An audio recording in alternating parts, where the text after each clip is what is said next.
이번 7월 한 달 동안 히브리서를 잠깐 쉬면서 복에 대한 이야기를 나눈다 이렇게 지난주에 말씀을 드렸습니다. 지난주에는 성경에서 말하는 복이 뭐냐, 복과 이 저주의 참된 목적이 뭐냐 이런 이야기를 나눠봤었어요.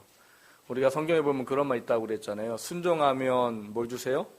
복을 주시고 불순종하면 저주를 받는다.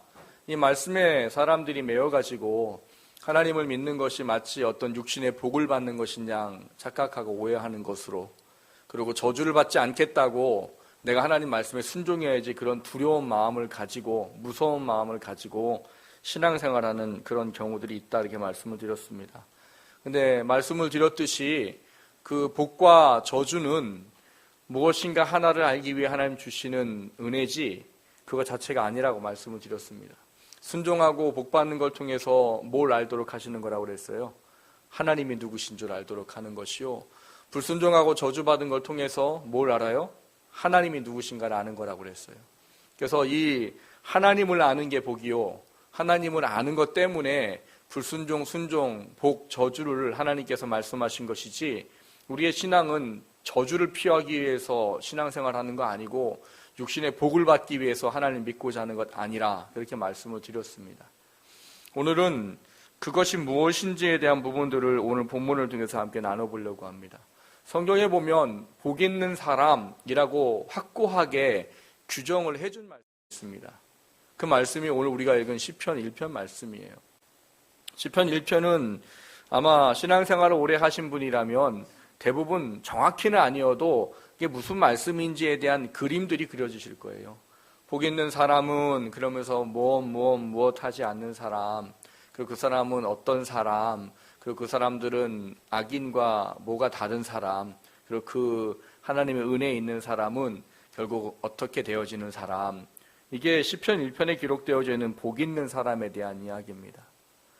물론 우리는 하나님을 통해서 우리의 삶의 문제도 해결받아야 하고 이 땅 살아가면서 하나님의 주시는 풍요로움도 누리면 좋습니다.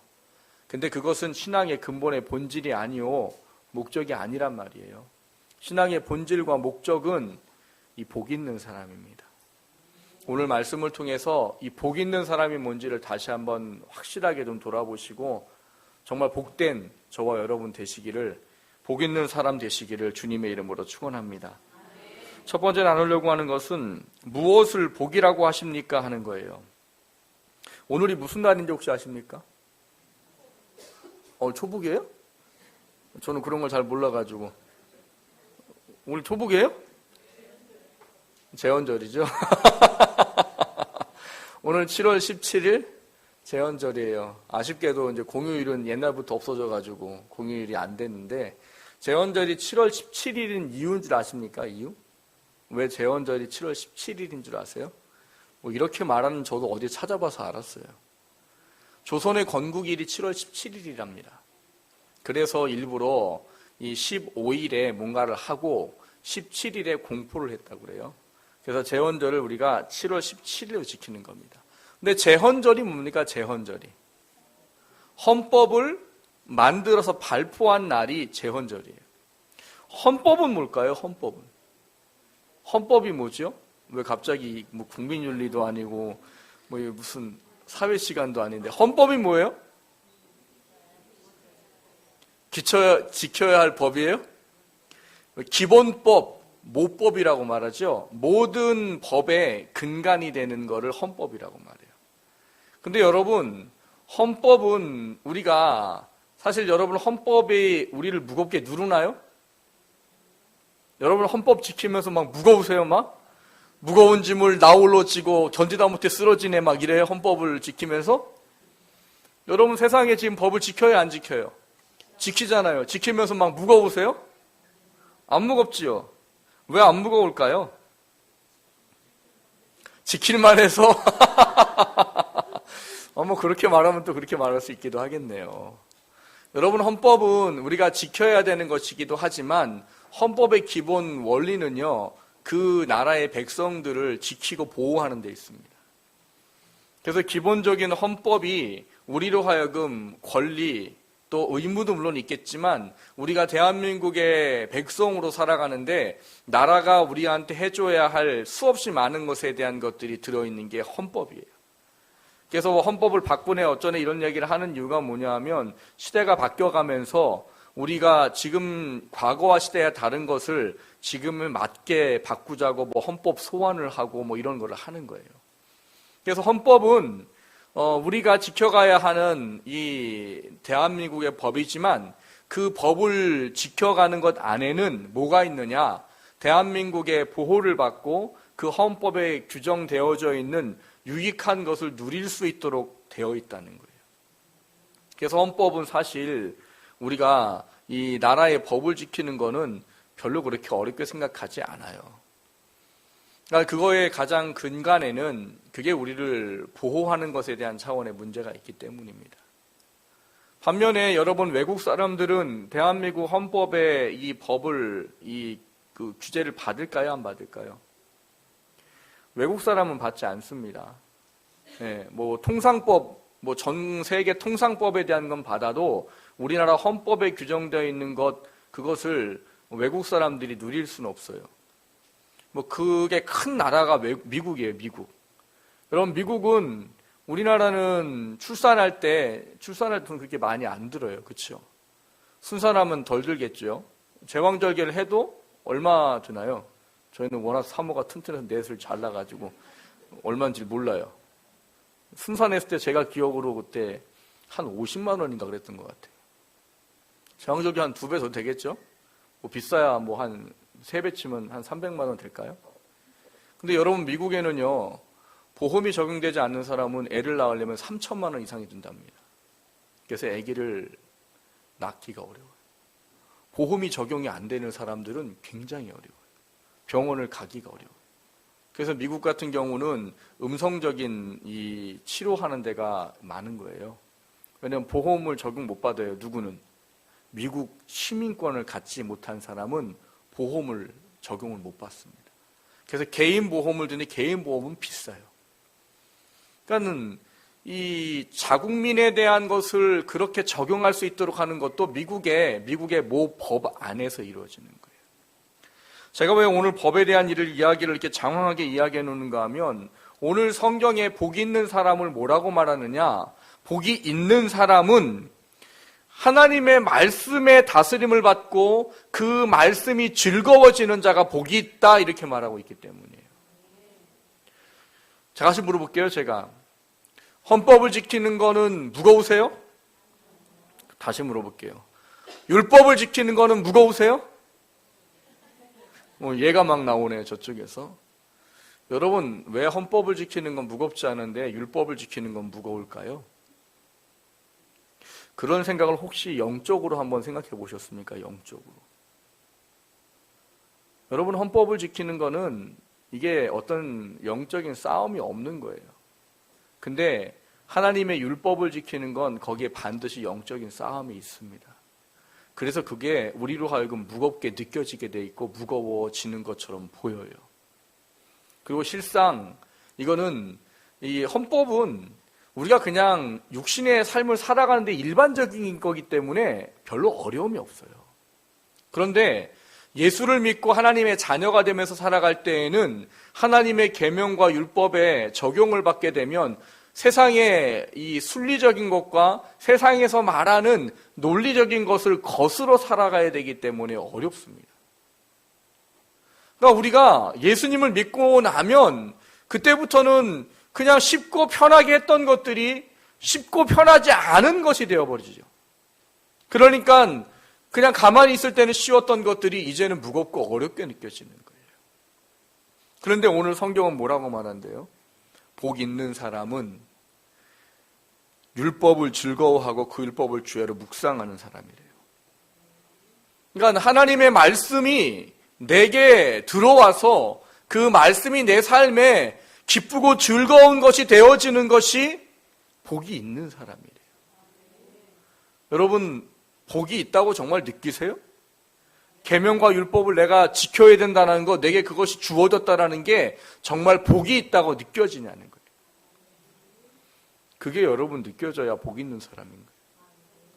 오늘 본문에는요, 이 복 있는 사람은 이렇게 말하면서 대조되는 것을 세 가지로 이야기를 해놓고 있습니다. 뭐를 해놓고 있어요? 복 있는 사람은 뭘 안 한대요?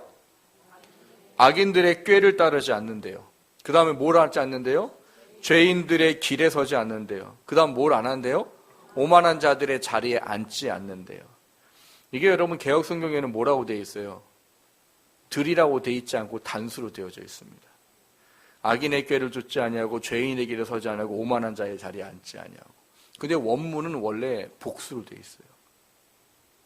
복수로 되어 있다는 이야기가 뭐겠어요? 대다수의 사람들이 하는 이야기라는 거예요. 죄인들의, 악인들의, 오만한 자들의 이것이 대다수의 이 세상을 살아가는 사람들이 일반적으로 하는 것이다라는 개념이에요. 근데 우리는 복 있는 사람인데 복 있는 사람은 뭘 한다고 그래요? 그거를 하지 않는 사람 이렇게 말하고 있단 말이에요. 이걸 우리가 문법으로 따지면 점층법이라고 말합니다. 점점 더 커지는 이런 의미예요. 처음에는 뭐예요? 악인들의 꾀. 꾀는 뭐예요? 꾀. 꾀는 쉽게 말하면 생각 이런 거예요. 생각. 그러니까 악인들이 뭘 한대요? 생각을 한대요. 그럼 악인들은 생각을 할 때 무슨 생각을 할까요? 예, 좋지 않은 생각들을 하게 되어 있습니다. 그런데 여러분에게 다시 정정을 해드리면 성경에 악인이라고 표현하는 것은 우리가 생각하는 일반적인 악과는 다르다라고 말씀을 드렸어요. 여기서 말하는 악은 하나님을 알지 못하는 사람 이런 개념이에요. 하나님을 믿고 따르려고 하지 않는 사람 이런 거예요. 그런 사람은 세상에서 말하는 악한 모습을 갖고도 삽니다.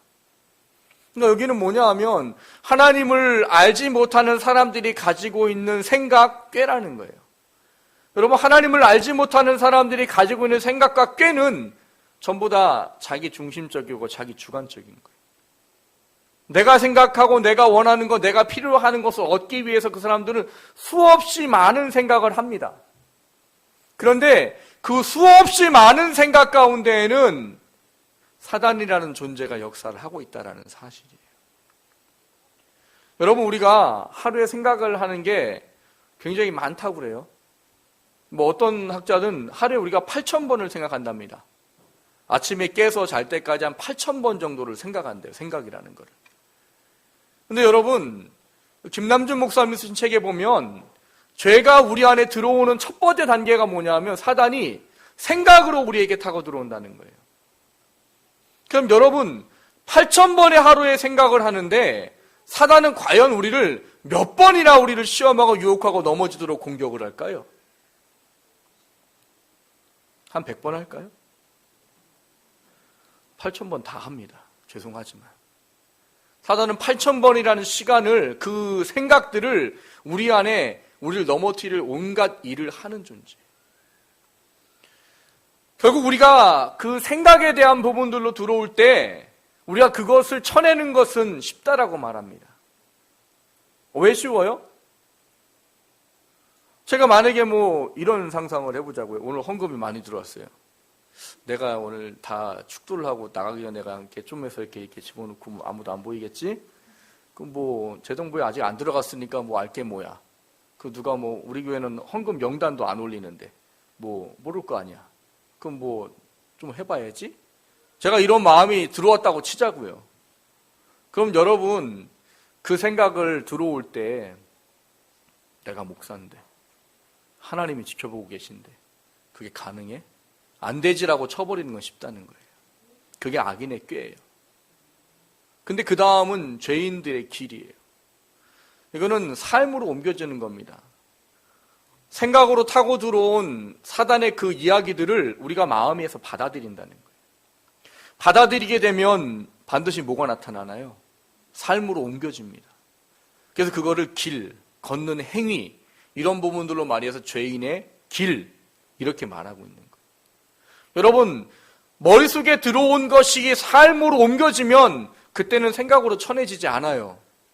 그때는 뭔가 영적인 싸움을 해야 돼요. 기도를 한다든지 말씀을 본다든지 뭔가 영적인 싸움을 해야 그것이 쳐져 나갈 수가 있단 말이에요.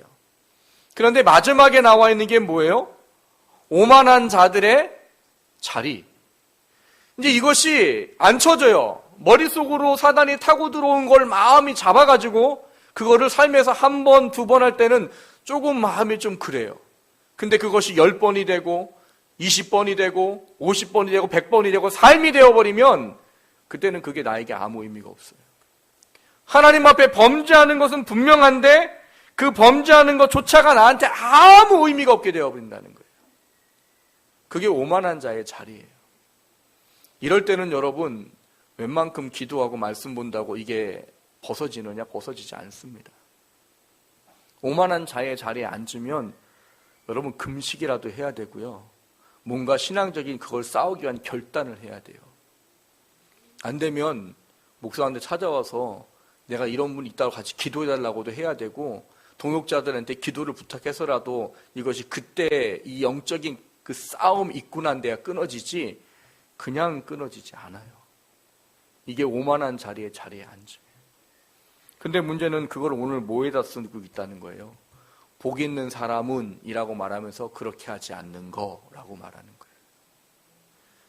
이걸 왜 우린 복이라고 말합니까? 왜 하나님은 이거를 복이라고 말씀하세요? 여러분, 우리는 하나님으로 말미암아 생명을 소유받은 사람들이에요. 그리고 생명을 소유받은 자들이 그 생명 안에서 생명력을 가지고 살기 위해선 하나님의 말씀 안에 거하고 살아가는 것 외에는 방법이 없습니다. 그것이 내 안에 늘 발견돼서 그것이 바라봐지고 그것이 초점되어지게 되면 사단이 수없이 많은 공격으로부터 그것을 이겨낼 힘을 갖게 되고 그것을 이겨내게 되면 우리 안에는 성령이 원하시는 열매가 맺어지는 거죠. 그러면 그 성령의 열매가 우리로 하여금 하나님 앞에 하나님의 사람이라고 인정받는 귀한 삶이 주어진다는 거예요. 그것이 하나님은 우리에게 뭐라고 말하느냐? 복 있는 사람이라고 말하는 거예요. 복 있는 사람.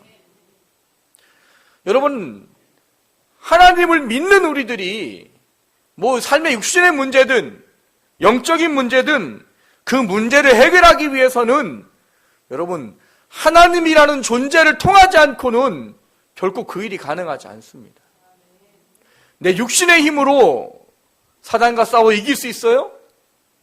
우리는 이기지 못해요. 사단과 어떤 작은 싸움도 내 인간의 힘으로 하려면 이기지가 않습니다. 그래서 우리에게는 하나님의 도우심과 하나님의 역사하심이 필요한데 그 하나님은 언제 역사하시고 언제 도우시느냐? 하나님의 말씀 안에 있을 때라고 말하는 거예요. 그래서 그 말씀 안에 거하는 것이 우리로 하여금 세상을 거스러 가야만 하는 택함받은 우리들이 하나님의 자녀로 살아갈 수 있게 해준다는 거예요. 그거를 하나님은 복되다라고 말하는 거예요. 지난주에 말씀드렸던 순종하면 복받고 불순종하면 저주받는다 이야기를 그대로 우리가 적용해버리고 만약에 내가 육적인 뭐가 잘 되면 하나님을 날 사랑하시는 거고 내게 은혜를 주시는 거고 이렇게로만 이해하게 되어버린다면 여러분 신약의 사도행전에 기록되어 있는 사람들을 우리는 저주받았다라고 밖에 말할 수 없는 거예요. 여러분 신약의 초대교회 사람들은 뭐가 그 사람들의 친구였어요? 고난이 그 사람들의 친구였어요. 죽음이 그들에게 친구였고 빼앗기는 것이 그들의 삶이었어요. 구약에 아이고 순종하면 복받습니다. 이게 하나님의 뜻입니다라는 개념의 의미를 가지고 보면 신약시대의 사람들은 다 저주받은 거지요.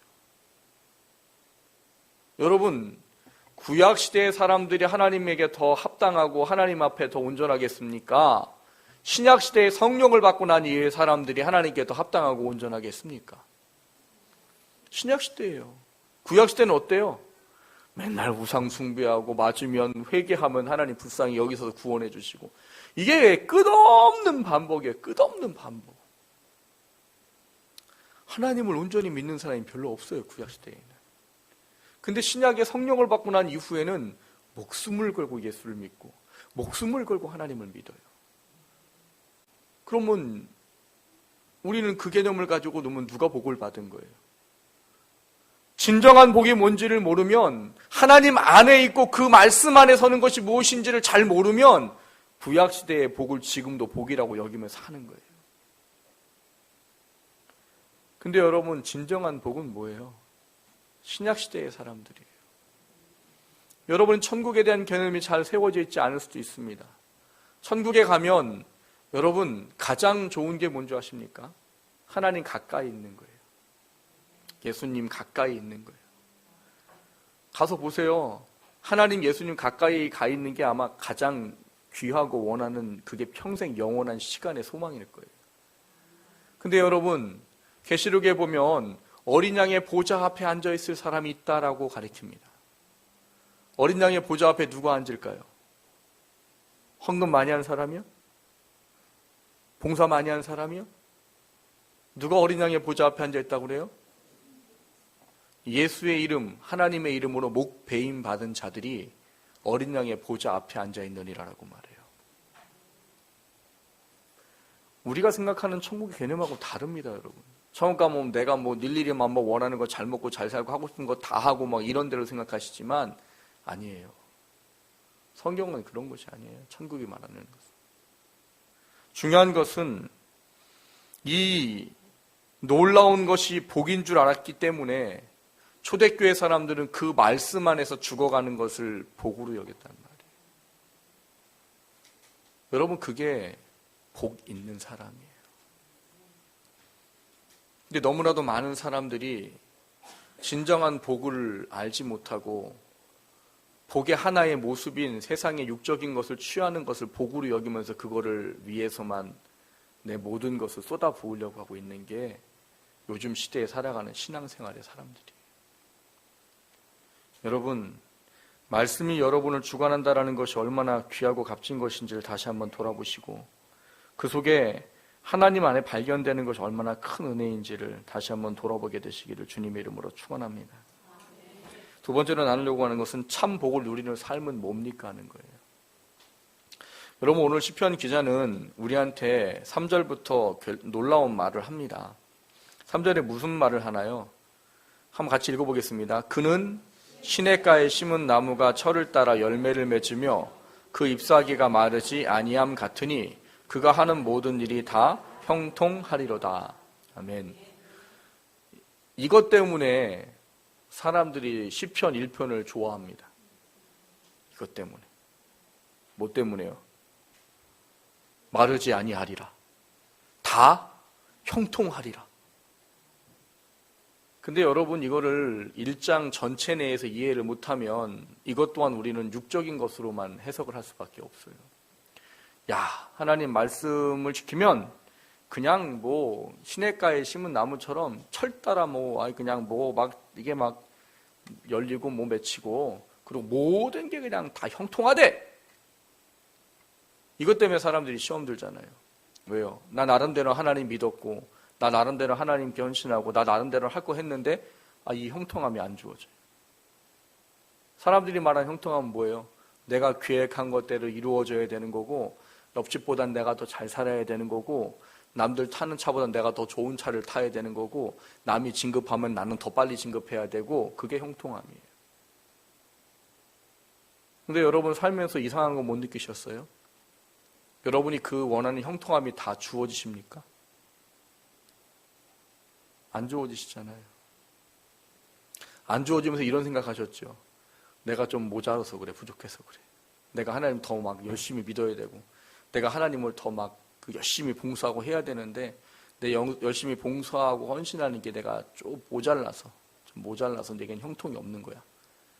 그런 생각들 갖지 않으셨어요? 그게 일반적인 생각이에요. 근데 오늘 본문은 그렇게 이해하지 않도록 성경이 되어져 있습니다. 여기서 말하는 복 있는 사람은 세상에서 말하는 복이 아니라고 했어요. 하나님의 말씀 안에 서서 하나님께 인정되어지는 삶을 사는 게 복이래요. 그러면 그 안에서 우리가 이 3절도 해석을 해야 한다고 하면 이 3절의 해석을 이 마르지 않는다, 형통한다에 대한 개념을 육적인 곳에서 영적으로 옮겨갈 수 있는 지혜를 가지셔야 된단 말이에요. 이것이 옮겨지지 않으면 초대교회 사람들과 현대 우리가 살아가는 삶의 영역 속에서 진짜 복이 뭔지를 누리지 못하고 살아갈 수밖에 없다는 거예요. 여러분, 여기서 말하는 하나님의 형통과 마르지 아니함이 육적인 모습을 가질 때도 있습니다. 근데 그게 전부가 아니란 말이에요. 전부가. 여기서 말하는 마르지 않는다, 형통한다의 개념의 의미는 여러분 하나님의 말씀 안에 살면서 하나님의 말씀의 복인 줄 알고 그 말씀 안에 거하고 살아갈 때 우리에게 주어지는 게 뭐예요? 성령의 충만함입니다. 성령의 충만함이 주어지면 여러분 세상 것들이 나한테 그렇게 귀하게 중요하게 여겨지지 않아요.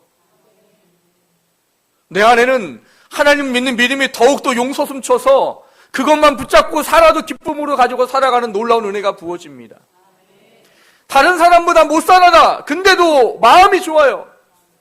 다른 사람 진급하고 난 못하는데도 하나님 감사합니다가 나오고, 내가 원하는 것대로 되지 않았는데 그 나와 주어진 것을 통해서 하나님 감사합니다를 외칠 수도 있는 하나님을 전적으로 인정하는 믿음이 주어진다는 거예요.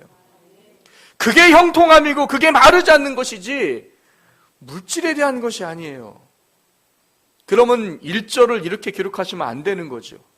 그리고 뒤에 나와 있는 4절과 5절을 이렇게 말씀하시면 안 되는 거죠. 여러분 4절과 5절에는 뭘 이야기합니까? 악인을 이야기해요. 악인. 여러분 악인은 거듭 말씀드립니다. 악한 사람을 해서 악인이 아니에요. 하나님을 믿고 따르고 그 안에 서지 않으려고 하기 때문에 악인인 거예요. 그 사람들은 뭘 하지 못한대요?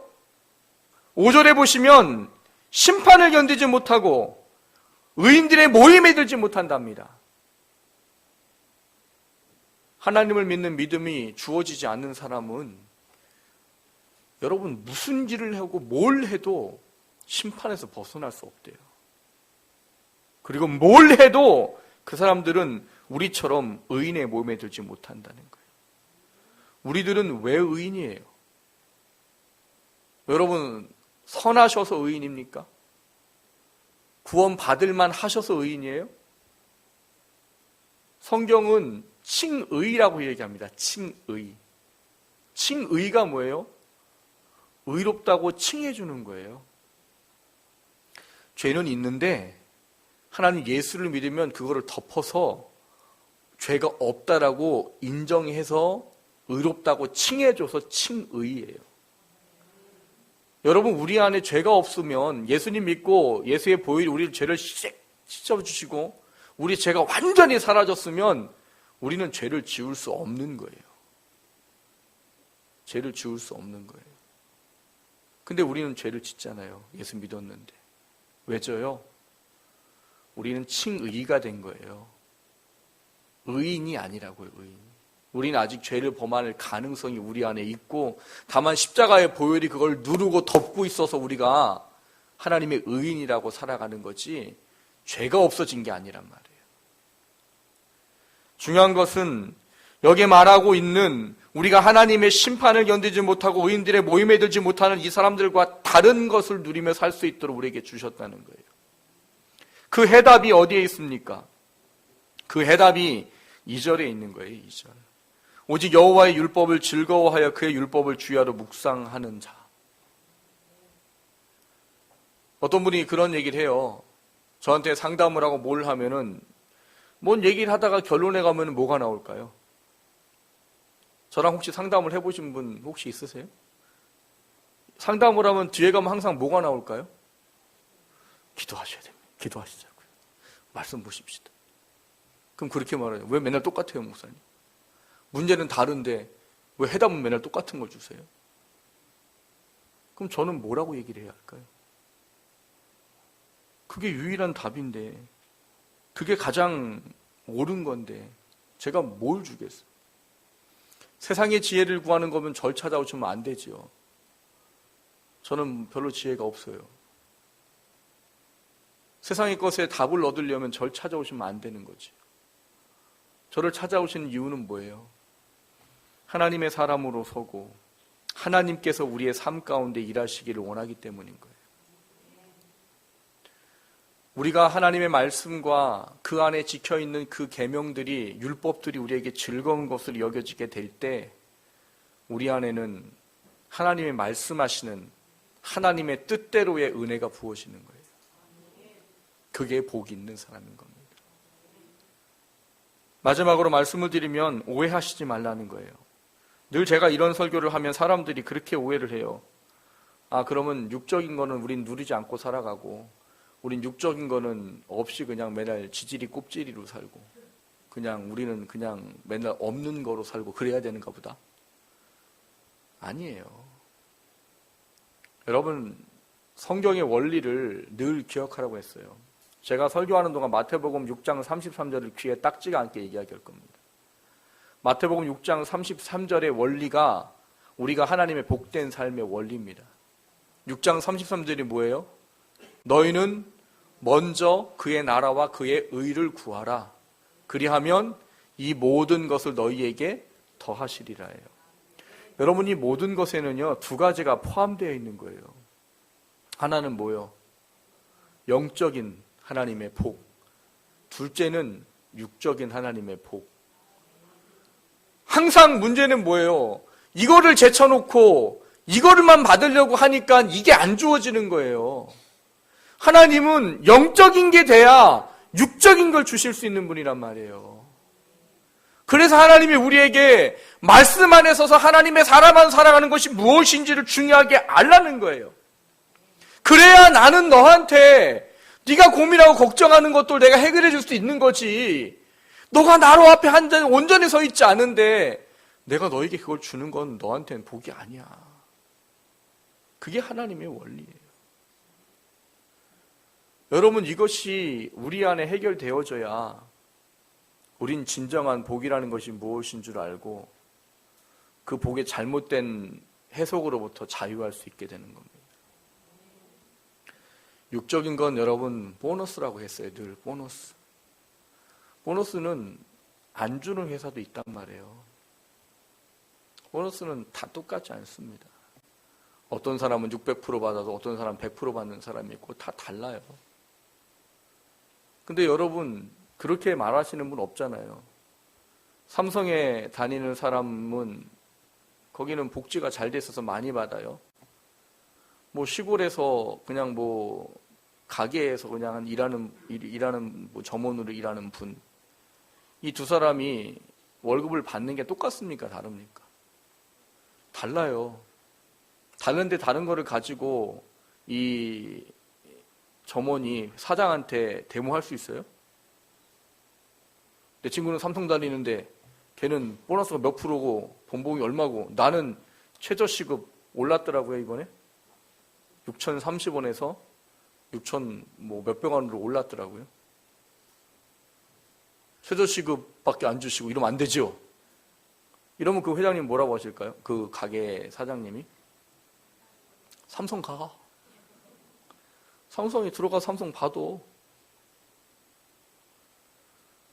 여러분, 주어지는 것은 다 똑같지 않아요. 그리고 우리가 거기로부터 자유하게 될 때 진정한 복된 사람이 될 수 있는 겁니다. 내가 하나님을 믿고 하나님 안에 발견되는 게 가장 큰 게 돼야 나머지가 내 안에 진정한 복으로 누려지는 것이지, 그것이 안 됐을 때에는 다른 사람들 것과 비교하고 세상의 것들과 비교해서 내가 하나님께 사랑을 받지 못한다라고, 하나님 날 사랑하지 않는다라고 그렇게 결론 내버리면 그거는 복된 삶이 아닌 거예요. 여러분, 우리는요, 여기에 있는 모두 다 하나님을 똑같이 복을 받은 사람들이에요. 그리고 그 복이 하나님 앞에서 온전히 같이 누려지기를 원하는 겁니다. 진정한 복의 자리에 서십시오. 그러면 여러분, 나머지는 더 하신대요. 그 원리를 깨달으셔야 돼요. 그거를 절대적으로 믿으셔야 돼요. 하나님은 결코 우리가 힘들고 어렵게 사는 거 원하지 않으세요. 다만 우리가 영으로 참된 복의 사람이 되는 것이 가장 귀한 것이기 때문에 하나님이 안 주시는 거죠. 하나님은 자녀가 영적으로 육적으로 잘 되기를 원하세요. 그러려면 진정한 복된 사람의 자리에 서야 한다는 사실을 잊어버리지 마십시오.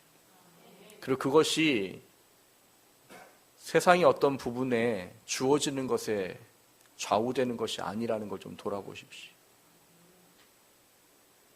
흔히 그런 말 하잖아요. 예수님 한 분만으로 만족하고 살 수 있습니까? 하나님 한 분만으로 만족하고 살 수 있습니까? 그게 되면 여러분 인생 하나님이 책임져 주셔요. 그거 안 되고 자꾸 그 뒤에 걸 생각하니까 이도 저도 안 되고 신앙은 신앙대로 약해지고 삶은 삶대로 힘든 거예요. 진정한 복된 사람이 되십시오. 그게 우리가 하나님께서 원하는 삶입니다. 복 있는 사람은 악인들의 꾀, 죄인들의 길, 오만한 자의 자리에 앉지 않는 겁니다. 율법을 즐거워하여 주야로 묵상하는 자입니다. 그 사람은 하나님 앞에 인정될 때 시절을조차 잎사귀가 마르지 않은 나무 같고, 그리고 모든 일을 형통하게 이끄신 하나님을 만난다고 하셨어요. 그 삶이 우리의 삶이 되기를 주님의 이름으로 축원합니다.